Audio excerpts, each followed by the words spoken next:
بسم اللہ الرحمن الرحیم۔ رمضان المبارک کی آمد ہے اور شعبان المعظم ختم ہو رہا ہے۔ میری آپ کی زندگی میں نامعلوم دوبارہ رمضان آ پائے گا نہیں آ پائے گا۔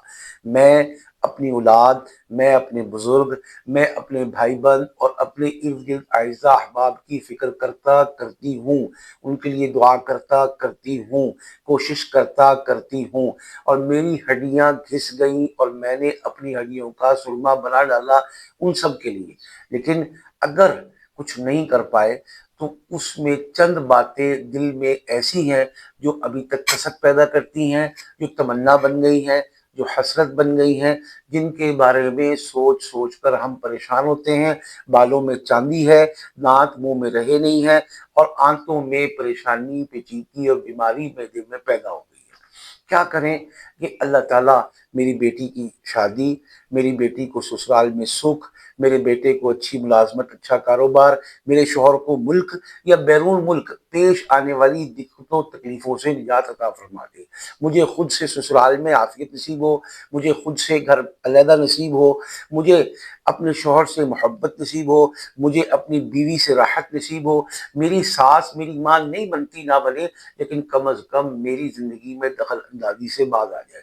میں کاروبار کرتی ہوں، میں فری لانسنگ کرتی ہوں، میں گھر میں یا فزیکل بزنس کرتی ہوں۔ ان سب میں جتنی رکاوٹیں دقتیں ہیں، اللہ تعالیٰ ان سے مجھے راحت نصیب فرما دے۔ میری اولاد فرما بردار ہو، میری اولاد کامیابی کی سیڑھیاں اور زینے چڑھے، اس میں کسی قسم کی کوئی رکاوٹ دنیا کی طاقت نہ ڈال سکے۔ اور جتنی دقتیں، رکاوٹیں، کانٹے میری یا میری اولاد یا میرے بزرگوں یا میرے شوہر یا میری بیوی کی زندگی میں ہے، اللہ تعالیٰ ان سب سے نجات عطا فرما دے۔ اس کے لیے جہاں اور بہت سی کوششیں کی ہیں، شعبان المعظم کے جاتے جاتے ایک دن کے اس عمل کی برکت سے انشاءاللہ ہم خیریں، عافیتیں، رحمتیں، اللہ کے فضل کو سمیٹ سکتے ہیں۔ بس کسی قسم کی ناجائز امید نہ ہو، ناجائز تمنا نہ ہو، ناجائز حاجت نہ ہو، کسی کو دکھ تکلیف پہنچانے کی نیت نہ ہو۔ پسند کی شادی ہے یا پسند کی نہیں، ارینج شادی اپنی بیٹی یا اپنی چاہتے ہیں، اور دقتیں، رکاوٹیں جو آئی ہیں انشاءاللہ ان سب کو ہم نیچے رکھ کر ان کے اوپر ایسا پیر مضبوطی سے رکھیں گے کہ انشاءاللہ اس کے اندر دوبارہ کوئی خرابی پیدا نہیں کر سکے گا۔ رمضان میں طے ہوگی، اور رمضان کے بعد انشاءاللہ ہم ایک ہو کر اپنی نئے سفر، نئی زندگی کا آغاز کریں گے۔ شرط وہی ہے کہ شادی کو شادی کریں، شادی کو اللہ کی رحمت، پیغام اور حضور پاک صلی اللہ علیہ وسلم کی سنت سمجھ کے اختیار کریں۔ فضول خرچیاں، شیطان کا بھائی بننا، اللہ کو ناراض کرنا اور کائنات بھر کی ساری مخلوق کو راضی کرنا، اس صورت میں یہ شادی نہیں چلتی۔ یہ بات اہم ہے۔ ہم انسان ہیں، ہم مسلمان ہیں، ہم محمدی ہیں، لہذا حضور پاک صلی اللہ علیہ وسلم کی 9 شادیاں میرے آپ کے بچوں، میرے آپ کے بہن بھائیوں اور بزرگوں کے لیے مثال ہے۔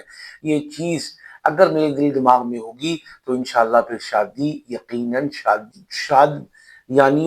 شادمانیوں کا اور شادیانوں کا سبب بنے گی۔ تو کوئی بھی غرض آپ کے دل میں اور کوئی بھی سوچ آپ کے دماغ میں ہو، اس کو سامنے رکھ کر ہم نے دعا کرنی ہے اس وظیفے کے بعد، اور انشاءاللہ خیر ہی خیر ہوگی، عافیت ہی عافیت ہوگی، کرم ہی کرم ہوگا، برکت ہی برکت ہوگی، رحمت ہی رحمت نازل و نصیب ہوگی۔ وظیفہ کیا پڑھنا ہے وہ اب عرض کرتا ہوں، لیکن اس سے پہلے 2 رکعت نفل پڑھ لیں۔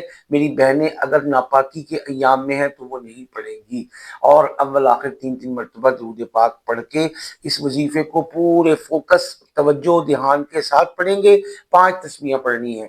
کوئی موبائل، کوئی سوشل میڈیا، کوئی بچہ، کوئی چونچاں پی پان نہیں ہو، خاموشی سے اس کو پورے فوکس سے پڑھے۔ پڑھنا کیا ہے؟ یا کریمو یا عزیزو یا رحیمو یا لطیفو، یا کریمو یا عزیزو یا رحیمو یا لطیفو، یہ سب ملا کر پڑھیں۔ ایک تسبیح ہو گئی، ایک عمل ہو گیا، ایک گانا ہو گیا۔ اس طرح آپ نے 5 تسبیح یعنی 500 مرتبہ پڑھنا ہے۔ اس کے بعد دعا کر لیں، اللہ کے حکم سے جو مانگا ہے ملے گا، جو چاہا ہے نصیب ہوگا، اور جو مانگا ہے مقدر میں لکھا جائے گا، اور جو کچھ ایسا مقدر میں لکھا ہوا نظر آ رہا ہے جس کی وجہ سے ہم حسرت میں تمناؤں میں ہیں، مایوسیوں، نا امیدیوں میں جا رہے ہیں، وہ مٹ کر انشاءاللہ آپ کا منظور نظر لکھا جائے گا۔